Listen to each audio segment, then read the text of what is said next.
ایک صاحب نے کہا جمعہ کا عربی خطبہ پڑھتے ہیں، جب امام بیٹھتے ہیں تو کیا ہاتھ اٹھا کر دعا کر لینی چاہیے؟ تو اس کا جواب ہے کہ نہیں، دو خطبوں کے درمیان دعا کی قبولیت کا وقت ہوتا ہے، یہ حدیث سے ثابت ہے، لیکن دل میں دعا کرنی چاہیے۔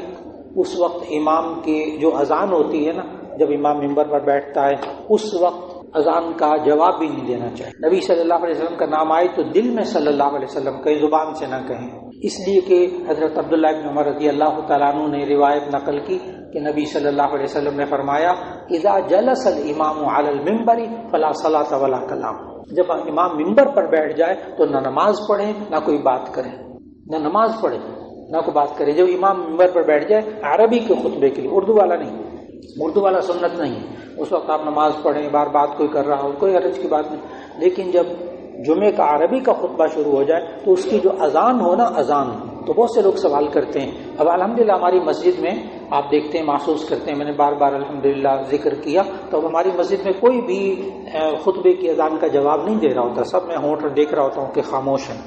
اگر کوئی صاحب کا جواب دے بھی دیں تو میں فوراً آرام سے کہہ دیتا ہوں، کہ اشارہ کر دیتا ہوں کہ جواب نہیں دینا، بعد میں سمجھا دیتا ہوں کہ جواب نہیں دینا، کیوں؟ یہ جائز نہیں ہے۔ جب امام ممبر پر بیٹھ جائے فلا صلاۃ ولا کلامہ، تو نہ نماز پڑھنی ہے کوئی بات کرنی، اذان خطبے کی، عربی کے خطبے کی اذان کا جواب بھی نہیں دینا۔ اب دونوں خطبوں کے درمیان قبولیت دعا کا وقت ہے، تو دعا کیسے کریں؟ ہونٹ بھی نہ ہلائیں، دل میں دعا مانگ لیں، اللہ قبول کر لیتا ہے انشاءاللہ۔